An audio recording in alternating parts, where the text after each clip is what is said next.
আজ আমি composed upon Westminster bridge September 3, 1802 by William Wordsworth এই কবিতাটি নিয়ে আলোচনা করব।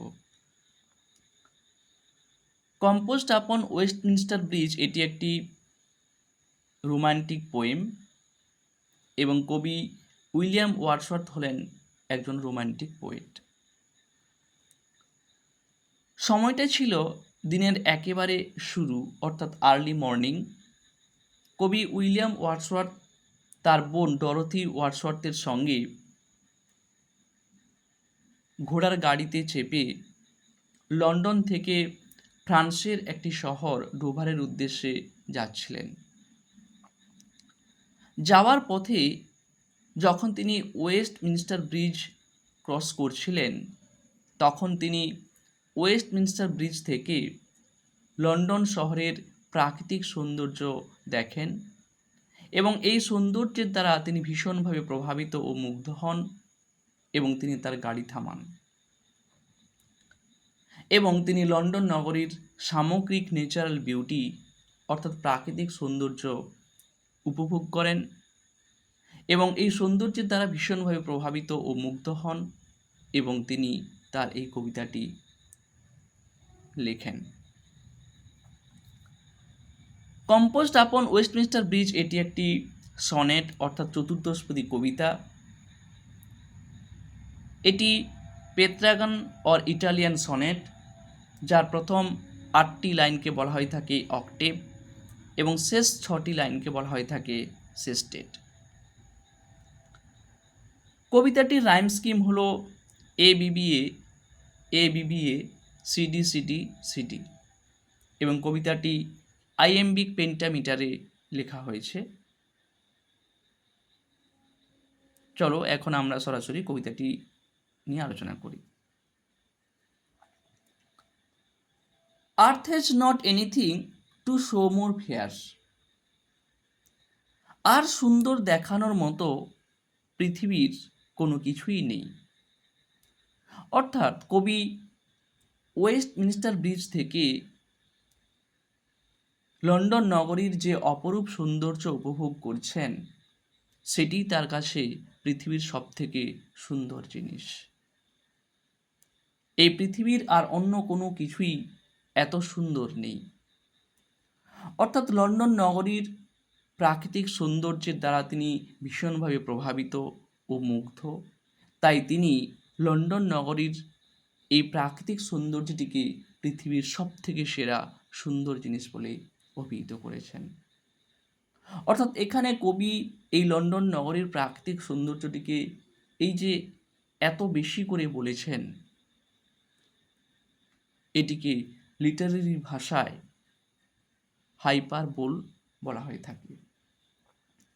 অর্থাৎ কবি কবিতাটির একেবারে ফার্স্ট সেন্টেন্সটিতে হাইপারবোল এই লিটারেরি ডিভাইস ব্যবহার করেছেন। Dull would he be of soul who could pass by a sight so touching in its majesty. Majesty means beauty, সৌন্দর্য, টাচিং মর্মস্পর্শী। তিনিই হবেন নির্বোধ, ইনসেন্সিবল, যিনি উপেক্ষা করে যাবেন মহিমায় মর্মস্পর্শী এই দৃশ্যকে। অর্থাৎ কবি বলছেন যে ব্যক্তি ওয়েস্টমিনস্টার ব্রিজের ওপর দিয়ে হেঁটে যাবেন বা ক্রস করবেন অথচ তিনি ওয়েস্টমিনস্টার ব্রিজে থামবেন না, দাঁড়াবেন না, অপেক্ষা করবেন না এই লন্ডন নগরীর অপরূপ সৌন্দর্যকে উপভোগ করতে, তিনি লন্ডন নগরীর অপরূপ সৌন্দর্যকে না উপভোগ করে তিনি উপেক্ষা করে চলে যাবেন, সেই ব্যক্তিই হবেন ডাল, নির্বোধ, ইনসেন্সিবল। অর্থাৎ ওই ব্যক্তির মধ্যে প্রাকৃতিক সৌন্দর্যকে উপভোগ করার মতো কোনো সেন্স নেই, তাই তিনিই হবেন ডাল, ইনসেন্সিবল।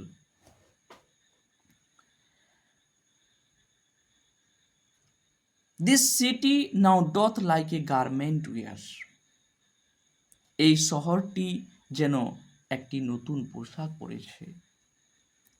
ডথ এটি একটি ওল্ড ইংলিশ, যা বর্তমানে আমরা ডাচ, DOES ডাচ এই ফর্মে ব্যবহার করে থাকি।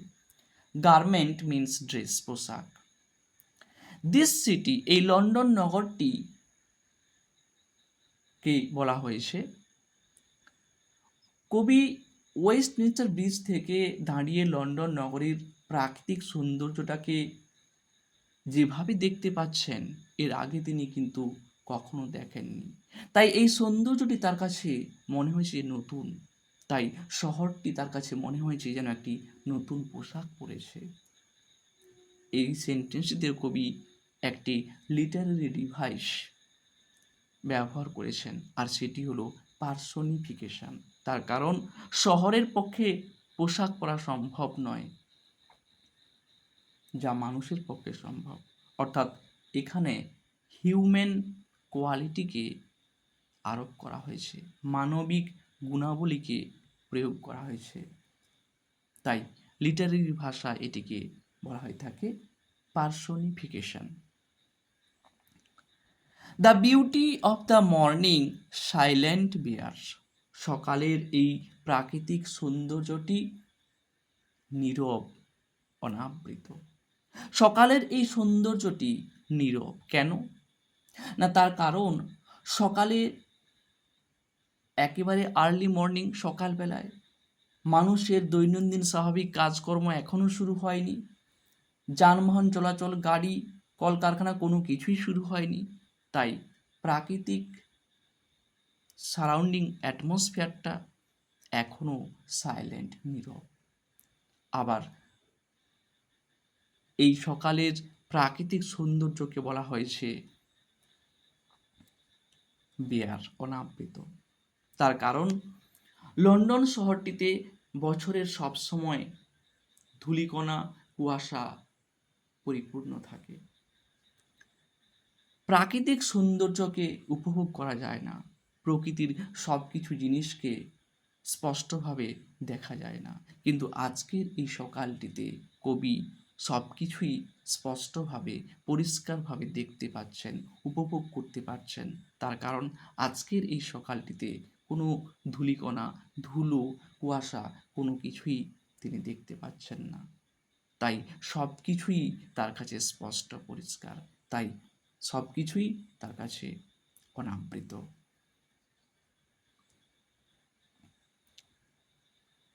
Ships, towers, domes, theatres, and temples lie open unto the fields and to the sky. জাহাজ, চূড়া, গম্বুজ, নাট্যমঞ্চ এবং মন্দির একেবারে মাঠ থেকে আকাশ পর্যন্ত উন্মুক্ত, খোলা, পরিষ্কার। অর্থাৎ কবি ওয়েস্টমিনস্টার ব্রিজের ওপর দাঁড়িয়ে এই জাহাজ, চূড়া, গম্বুজ, নাট্যমঞ্চ, মন্দির সব কিছু স্পষ্টভাবে একেবারে নিচ থেকে ওপর পর্যন্ত পরিষ্কারভাবে দেখতে পাচ্ছেন, যা তিনি অন্য কোনো সময়, অন্য কোনো দিন কোনোভাবেই তিনি দেখতে পাননি।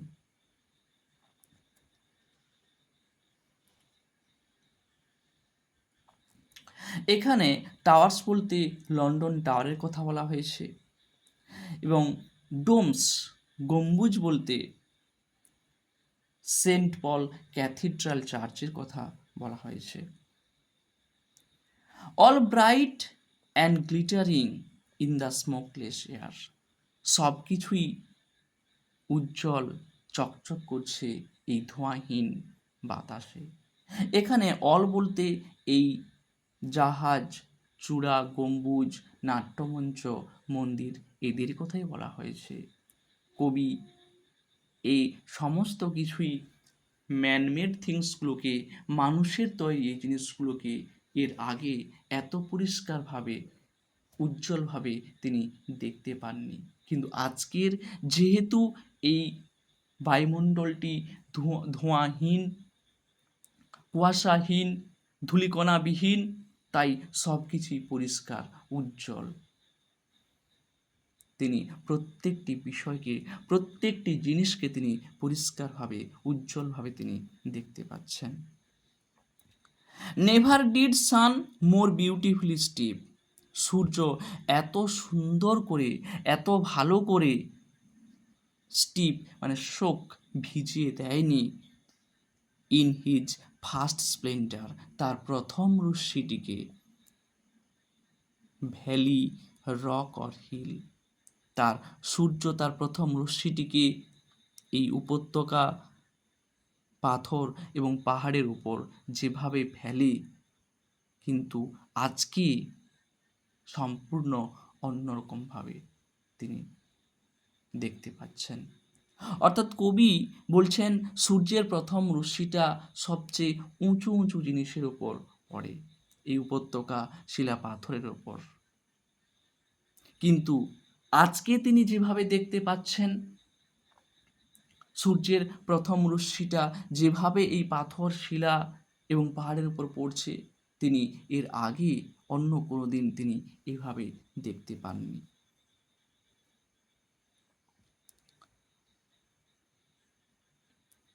নেভার সোয়াই, এই প্রাকৃতিক এই সৌন্দর্যটিকে আমি এর আগে কোনো দিনও আমি দেখিনি। নেভার ফেল্ড এ কাম সো ডিপ, এই এত গভীর প্রশান্তি এর আগে আমি কখনো কোনো দিনও অনুভব করিনি। কেন কেন এই গভীর প্রশান্তি? তার কারণ যেহেতু প্রাকৃতিক পরিবেশ থমথমে শান্ত, মানুষের কোনো কর্মব্যস্ততা নেই, গাড়ি, যান চলাচল, কলকারখানার কাজকর্ম কোনো কিছুই শুরু হয়নি, তাই পরিবেশ একেবারে শান্ত, স্থির, নীরব। তাই তিনি এক শান্তি, গভীর প্রশান্তিকে তিনি অনুভব করছেন। The river glided at his own sweet will, নদী তার আপন মনে স্বচ্ছন্দে বয়ে চলছে। এখানে নদী বলতে টেমস রিভার, টেমস নদীর কথা কবি বলছেন, যে টেমস রিভার, টেমস নদী ওয়েস্টমিনস্টার ব্রিজটির নিচ দিয়ে বয়ে গেছে। অর্থাৎ এই টেমস নদীর ওপরেই ওয়েস্টমিনস্টার ব্রিজটি অবস্থিত। এখানে কবি টেমস নদীর স্বচ্ছন্দ গতির কথা বলেছেন, তার কারণ এখন আর্লি মর্নিং, একেবারে সকালবেলা, তাই নদীর বুকে কোনো জাহাজ, নৌকো বা বোট চলাচল শুরু করেনি এখনও। তাই নদীর জল এই জাহাজ, বোট, নৌকোর দ্বারা বাধাপ্রাপ্ত হচ্ছে না, তাই নদী তার স্বচ্ছন্দ গতি, আপন গতিতে বয়ে চলছে। এখানেও কবি পার্সনিফিকেশন, এই লিটারারি ডিভাইসটিকে ব্যবহার করেছেন। গ্লাইডেথ, এটি একটি ওল্ড ইংলিশ ফর্ম, যার অ্যাকচুয়াল ওয়ার্ড, প্রকৃত ওয়ার্ডটি glide, GLIDE, glide. Dear God, হে ঈশ্বর, the very houses seem asleep, মনে হচ্ছে বাড়িগুলো এখনো ঘুমন্ত। হে ঈশ্বর, এখানে কবি ঈশ্বর, ভগবানকে অ্যাড্রেস করেছেন এইভাবে। তার কারণ তিনি ঈশ্বর, ভগবানকে তিনি ধন্যবাদ জানিয়েছেন এইরকম এক প্রাকৃতিক সৌন্দর্যের জন্য। তার কারণ ঈশ্বর, ভগবানই এই প্রাকৃতিক সৌন্দর্যের সৃষ্টিকর্তা। আবার তিনি ঈশ্বরকে ধন্যবাদ জানিয়েছেন, তার কারণ এইরকম এক মনোরম প্রাকৃতিক সৌন্দর্য যে উপভোগ করার তিনি সুযোগ পাচ্ছেন, তিনি যে এই সৌন্দর্যটাকে উপভোগ করতে পারছেন, তার জন্য তিনি ঈশ্বরকে ধন্যবাদ জানিয়েছেন। আবার এর পাশাপাশি তিনি এইরকম এক প্রাকৃতিক সৌন্দর্যকে উপভোগ করার জন্য তিনি ভীষণ আনন্দিত, তিনি গর্বিত এবং তিনি আশ্চর্য, অবাক হয়ে গেছেন। তার কারণ তিনি এইরকম প্রাকৃতিক সৌন্দর্য এর আগে তিনি কখনো দেখেননি, কখনো উপভোগ করেননি। তাই একদিকে তিনি ঈশ্বর, ভগবানকে ধন্যবাদ জানিয়েছেন, অপরদিকে তিনি ভীষণ আনন্দিত, আবার অপরদিকে তিনি ভীষণ আশ্চর্য, অবাক হয়ে গেছেন। The very houses seem asleep, এবং লন্ডন শহরের এই বাড়িগুলো যেন এখনো ঘুমন্ত অবস্থায় রয়েছে। তার কারণ বাড়িগুলো নয়, বাড়ির মধ্যে যে সমস্ত মানুষগুলো রয়েছে তারা এখনো ঘুমন্ত অবস্থায় রয়েছে। তার কারণ যেহেতু এখন আর্লি মর্নিং, অর্থাৎ এই হাউসেস বাড়িগুলি, অর্থাৎ বাড়ির মধ্যে যে লোকগুলো রয়েছে তাদের কথাই কবি এখানে বলেছেন। এখানেও আবার কবি একটি লিটারারি ডিভাইস, অর্থাৎ পার্সোনিফিকেশন এর ব্যবহার করেছেন। তার কারণ বাড়িগুলোর পক্ষে ঘুমিয়ে থাকা সম্ভব নয়, বাড়ির মধ্যে যে মানুষগুলো, যে লোকগুলো রয়েছে তারাই ঘুমিয়ে রয়েছেন। And all that mighty heart is lying still, এবং এই শক্তিশালী হৃৎপিণ্ডের সমস্ত কিছুই যেন স্থিরভাবে শুয়ে রয়েছে। এখানে মাইটি হার্ট বলতে লন্ডন শহরটিকেই বলা হয়েছে, অর্থাৎ লন্ডন শহরের সমস্ত কিছুই, যা কিছুই আছে, যানবাহন থেকে, গাড়ি ঘোড়া থেকে,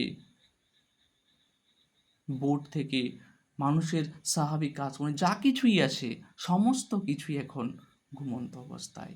তাই লন্ডন শহরের সমস্ত কিছুই যেন স্তব্ধ, স্থির অবস্থায় যেন শুয়ে রয়েছে। অর্থাৎ এইভাবে আমরা পুরো কবিতাটিতে দেখতে পাবো এক ট্রাঙ্কুইল মুড, অর্থাৎ এক গভীর প্রশান্তির মেজাজ আমরা কবিতাটিতে দেখতে পাব। এইভাবে কবি উইলিয়াম ওয়ার্ডসওয়ার্থ তিনি ওয়েস্টমিনস্টার ব্রিজ থেকে দাঁড়িয়ে লন্ডন নগরীর এক অপরূপ প্রাকৃতিক দৃশ্যের বর্ণনা তিনি তার এই কম্পোজড আপন ওয়েস্টমিনস্টার ব্রিজ কবিতাটিতে ব্যক্ত করেছেন, তুলে ধরেছেন। আর যেহেতু তিনি ওয়েস্টমিনস্টার ব্রিজটি থেকে দাঁড়িয়ে এই অপরূপ সৌন্দর্য উপভোগ করেছেন, আর ওখানে থেকেই তিনি যেহেতু এই কবিতাটি লিখেছেন, তাই কবিতাটির title composed upon Westminster bridge, এই টাইটেলটি যথোপযুক্ত ও যথার্থ। এই ছিল কবিতাটির সংক্ষিপ্ত বিষয়বস্তু। ওকে, বাই, থ্যাঙ্কস টু অল।